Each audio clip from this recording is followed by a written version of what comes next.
Before I start tonight's NXT Takeover in Your House review, right here on the Big Fight Field channel, yesterday, and I got a smile on my face when saying this, yesterday actually, we reached 100 subscribers right here on the Big Fight Field channel.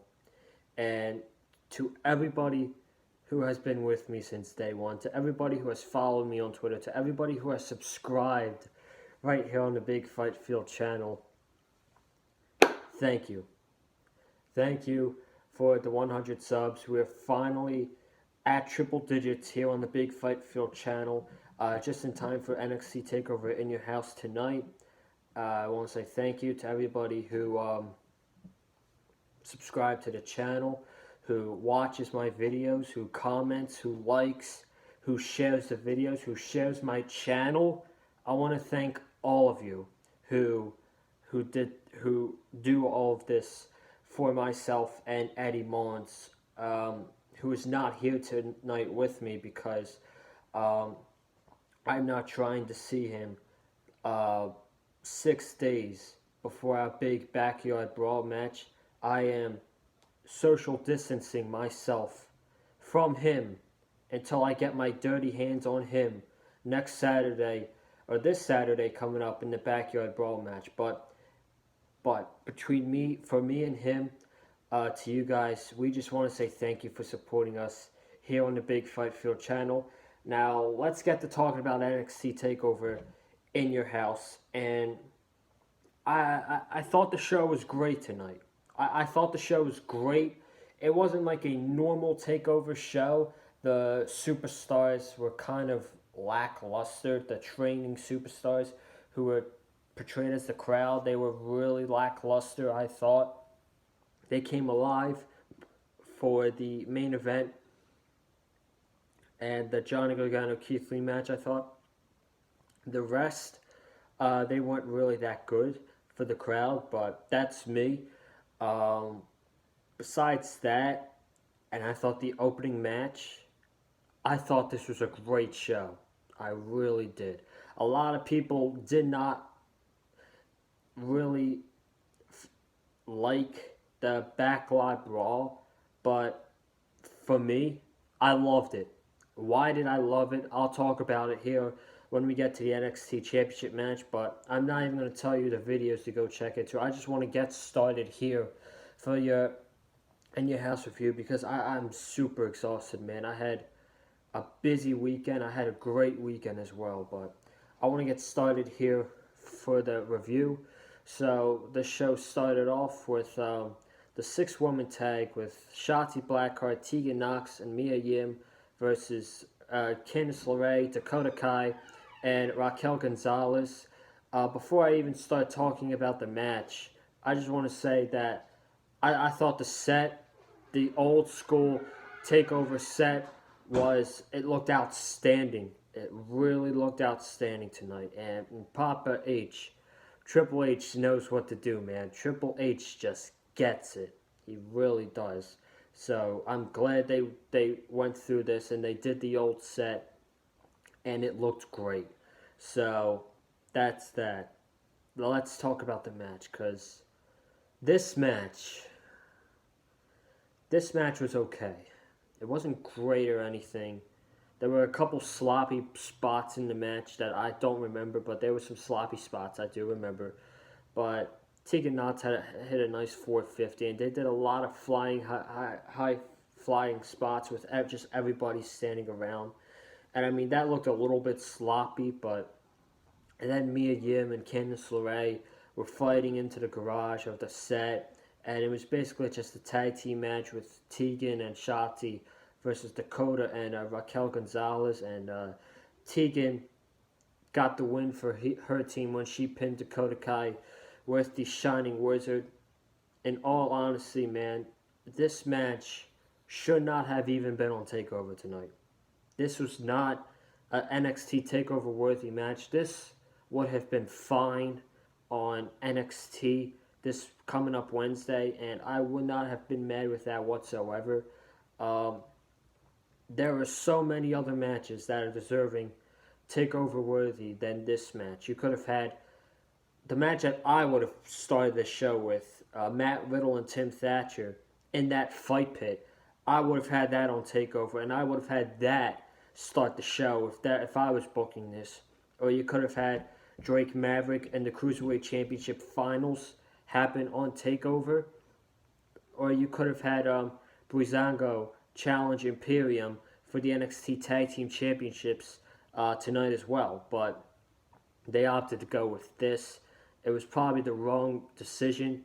I get they're pushing NXT as the best women's division in the world. They probably are the best women's division in the world.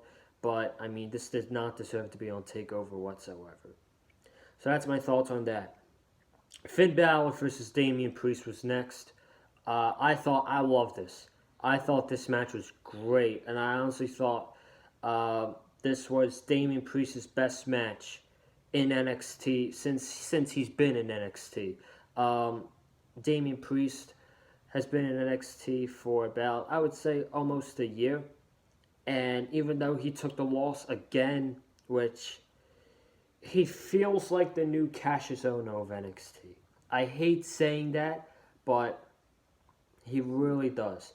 He looks like he's the new Cassius Ohno of NXT. The man just loses and loses and loses and loses. And I love his entrance. I loved when they lit the house and the red lighting during his entrance. And his ring gear tonight also looked absolutely badass with the white outfit he had on. It looked awesome. The one spot that everybody is talking about in this match was when Damian Priest had Finn Balor up for like a last ride position, and Balor got in the ring and gave Priest an elbow, and Priest just hit the back of the steel steps, and you just heard that loud thump.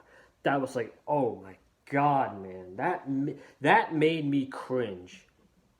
That was so cringy, but such a good spot as well. And then Balor got him in the ring, coup de grace to the back, and then a regular coup de grace to Damian Priest, and Finn Balor won this match. I thought this match was great. I'll probably watch it again if I'm being honest with you. And again, like I said, this was by far Damian Priest's best match in NXT since he's been there. The problem is, man, he just loses all the time, and he's one of the more underrated guys in NXT, and he's just a guy that he's another one. I'll bring this up. He's another one like Dominic Dijakovic that Vince McMahon would just love, I think, and he's not gonna have a lot of momentum by the time he goes up to the main roster if he just keeps losing in NXT. That's my opinion, but Damian Priest and Finn Balor, this was great. This was probably my third best match of the night if you're talking to me, but I thought this match was great, and Finn Balor won this match against Damian Priest with the coup de grace. Next up, we had Johnny Gargano versus Keith Lee for the NXT North American Championship. Johnny Gargano came in through the house door when he blew a candle out, and then he came in with a black cape. He looked great. And then Keith Lee came out with Black Lives Matter on his jacket and Black Lives Matter on his ring gear pants. Rhea Ripley also had one white boot and one black boot supporting the Black Lives Matter treatment. But Keith Lee and Johnny Gargano, I mean, in my opinion, this was not better than Finn Balor and Damian Priest. But I thought this was a really good match as well. I mean, when you put two great talents in, such as Gargano and Keith Lee, you're going to get a great match the way they did, and they delivered. Oh my God, excuse me. I love the spot where Johnny Gargano was going in to the door, and he was locked out, and then Keith Lee just came up behind him and was just smashing his head into the door. I thought that was hilarious. And then we got the spot where Candice LeRae and Mia Yim, they come out fighting, and the referee tries to break it up, and Johnny Gargano is just screwing the key that he put in his pants in the beginning of the match. He was just twisting it into Keith Lee's eye, and then Gargano hit his DDT, and Keith Lee kicked out. That was an awesome spot. That was awesome. Another awesome spot was Johnny Gargano was just standing on the outside, and Keith Lee shoulder tackled Johnny Gargano through the plexiglass where the Performance Center trainees are standing behind. That was a great spot. That gave me flashbacks of when Keith Lee pounced Adam Cole into the Full Sail crowd, that one episode of NXT. And then we got Gargano giving Keith Lee consecutive super kicks with Keith Lee kicking out. And then Keith Lee giving Gargano 2 spirit bombs into his jackhammer finisher. And Keith Lee retained the NXT North American Championship over Johnny Gargano. No problem with this result whatsoever. I even predicted it. I was like, Johnny Gargano really doesn't need the NXT North American Championship for his character, and it can maybe develop his character with Johnny Gargano doing more sicker things and Johnny Gargano cheating more. And I don't think this feud's over.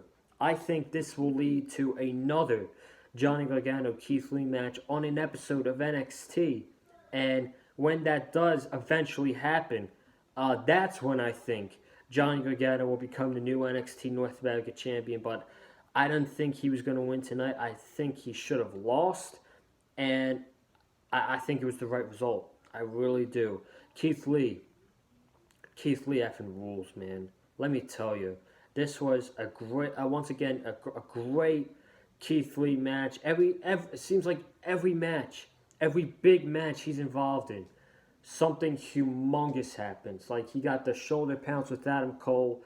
He had that one triple threat match with Finn Balor and Ciampa where he just came up above the ring and stared at Finn Balor.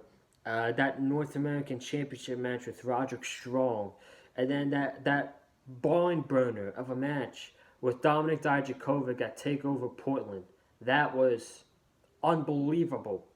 Keith Lee, I feel like after tonight, you could put him in the same conversation, for me at least, for Adam Cole and Velveteen Dream. Keith Lee is one of my favorite wrestlers in the world. I'm going to tell you that right now. After tonight, Keith Lee is definitely in the conversation for being one of my favorite wrestlers in the world. The man is just unbelievable. He's so good at what he does too, man. He's so good. Eventually, when he does get called up to the main roster, it is impossible to screw up Keith Lee. It's just so impossible, man. You can't. He's so over too. Keith Lee retains the North American Championship over Johnny Gargano. Really good match. We then got the backlot brawl between Adam Cole, who came in the sweet Undisputed Era truck, and then you got the Velveteen Dream, who came in a Ferrari and dressed up as Negan. So that was that. And let me talk about this backlot brawl for a second. No, it wasn't my favorite cinematic match throughout this entire period. I thought the flashing lights were really annoying. They were not cool whatsoever. I thought the beeping of the horns was uncool as well. That was very annoying. And then there were a lot of quick camera shots in my opinion, but besides that, I'm going to be honest with you guys, you might get angry at me, but I mean, I don't care and I do care, but I love this match. I thought this was brilliant. The spot where the Uber pulled up and said, the lady said, "Did someone call for an Uber?" I thought that was hilarious. That was awesome. And then we got Velveteen Dream and Adam Cole just fighting each other, brawling on the streets, and you got Velveteen Dream looking for Adam Cole, and Adam Cole just sprays the fire signature into Velveteen Dream, and then Roddy and Bobby Fish drove up, and they tried to help Adam Cole. Velveteen Dream got a ladder before that and set it up in front of a car, and while the Roddy and Bobby Fish were there, a Velveteen Dream just knocked Adam Cole off, and Adam Cole went through the car glass window. I cannot imagine him taking that spot. That must have hurt, man. That must have been brutal. But that was a great spot nonetheless. Then you got Roderick Strong and Bobby Fish checking on Adam Cole to see if he's okay. Cole then tells Bobby Fish and Roderick Strong to say, you know what to do. So Fish and Roderick Strong go to attack Velveteen Dream. Roderick Strong then goes to a steel chair that he sees under the ring, and then the steel chair disappears. So Roderick Strong's all confused, and under the ring pops up Dexter Lumis. So Dexter Lumis takes out Roderick Strong and Bobby Fish, places him in the back of a car, and Dexter Lumis drives away with Roderick Strong and Bobby Fish. I thought that was awesome. That might have been my favorite part of the match. But then there's a pile of chairs in the ring. There was about 20 chairs in the ring. Velveteen Dream hit a Dream Valley Driver not onto the chairs, which that did not make sense. Then a Purple Rainmaker, and then a Purple Rainmaker with Cole sitting up on the chair, and Adam Cole kicked out, and that right there, I knew Velveteen Dream was not winning this match, and Adam Cole just gave Velveteen a super kick, and then Eponymous Sunrise on the pile of chairs, which looked great, absolutely great, and Adam Cole retained the NXT Championship. I must say, I was shocked. I totally did not expect Adam Cole to retain the NXT Championship, especially with the stipulation that if Velveteen Dream loses, Velveteen Dream is not going to get a shot at the NXT Championship ever. So that was totally shocking to me, and that tells me that Velveteen Dream is on his way up to Raw or SmackDown. But overall, this Backlot Brawl, I loved it. I thought it was awesome. Not a lot of people are going to say that, but for me, I thought it was awesome, and I probably will go back and watch that match again. And again, I was shocked that Adam Cole retained his NXT Championship. Who could possibly take that championship away from Adam Cole? Well, I'm going to tell you right now, because the next match was Tommaso Ciampa versus Karrion Kross, and we got that badass entrance with Karrion Kross once again with Scarlett Bordeaux, and we got the Performance Center trainees pounding on the plexiglass, chanting "Fall and Pray, Fall and Pray." So that was that, and then Ciampa came out, and I thought this was booked perfectly. Not too long, not too short. This match was about, I would say, close to 10 minutes. Karrion Kross absolutely destroyed Tommaso Ciampa. This was not made out to be, a brilliant, unbelievable match. This was to make a statement. This was to make Karrion Kross look like a beast. And Karrion Kross did look like a beast at the end of the night. He put Ciampa through torture in just the first few minutes, and then Ciampa was slapping away on Karrion Kross and giving him knee strike after knee strike, and even went for the fairy tale ending, and then Kross countered it to the cross jacket, and Tommaso Ciampa passed out. So he did not tap out, he passed out, and that made Tommaso Ciampa look strong at the feet like it did with Brody Lee against Jon Moxley. This was booked really damn good. It was short and sweet, 8 minutes. Karrion Kross looks like a beast, and he is your next NXT champion for sure. After Velveteen Dream lost tonight, he's probably going up to the main roster, and and Karrion Kross will probably take the NXT Championship off of Adam Cole. That's what I'm going with. This was booked really damn good. And when we had our main event for the NXT Women's Championship, Charlotte Flair, Rhea Ripley, and Io Shirai. Now, I did have a problem first when I realized this was going to main event the show. But thinking about it, watching the match, seeing the result, I don't have a problem with it. I thought this match was awesome. This women's match was awesome. So we got some of the key spots in the match. Charlotte chopping away on Io and Rhea, and then throwing Rhea into the plexiglass. And then towards the end, Charlotte threw Io into the window for the In Your House set. And then her and Rhea were brawling. And then Io did a freaking crossbody 10 feet in the air off their house. That was unbelievable. That was a great spot. And then Charlotte hit a natural selection on Io and then put Io in the figure four.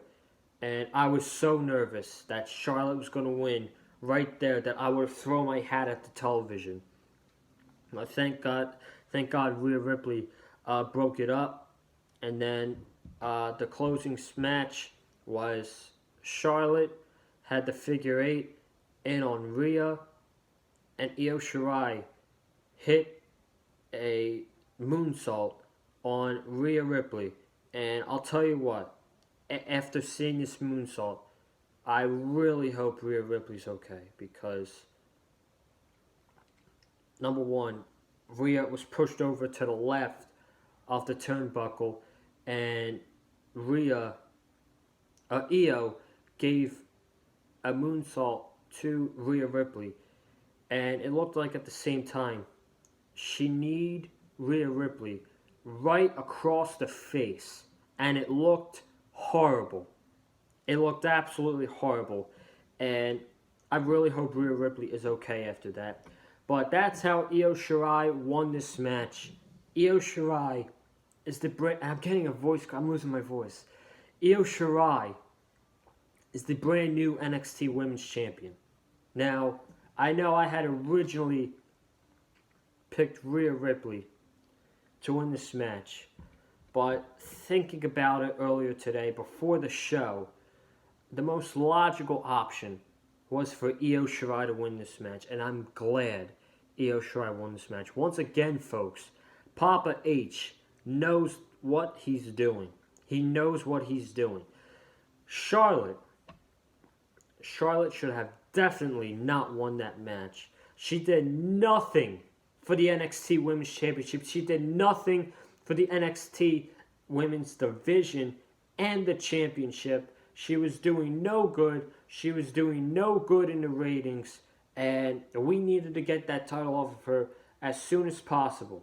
Rhea Ripley, I like Rhea Ripley, but she has no momentum ever since she lost to WrestleMania. Charlotte killed her momentum, and she just does not feel the same. She does not feel the same, and I feel like if Rhea had won that match, it would have been like, again, Rhea Ripley being the champion again. So honestly, Io Shirai winning that match was the decision that made most sense, and I'm glad it was made, because that was the correct decision at the end of the day, to put that women's championship on Io Shirai and no one else. So I'm glad Io won. Charlotte will probably be on Monday Night Raw permanently Thank God she's away from NXT now. Hopefully we do not see her on NXT Wednesday night, and she's on Monday Night Raw permanently. And I'm guessing that we'll get a feud between Io Shirai and Rhea Ripley for the NXT Women's Championship. Overall, I like I said in the beginning, besides the opening match and the lack of crowd, I thought this takeover was great. It wasn't like a top-notch takeover like any other takeover, like New York or 25 or War Games or Portland or New Orleans, but it was still a great takeover in my opinion. And that's the takeover review right here on the Big Fight Field channel. I want to thank everybody who watched this review tonight. Subscribe right here on the Big Fight Field channel for a new week of content. I'm actually going to be posting it tomorrow before Monday Night Raw, so stay tuned for that. Comment down below what you thought of tonight's NXT TakeOver. Like I said, I thought tonight's TakeOver was great. I would give it a 7.5 out of 10, 8 out of 10. That's me. Like this video if you enjoyed tonight's NXT TakeOver show. Follow me on Twitter at Colin_Joseph and Instagram as well. And follow that Eddie Mullins 515, who I am going to beat next Saturday. I will be back here tomorrow night for your Monday Night Raw right here on the review right here on the Big Fight Field channel.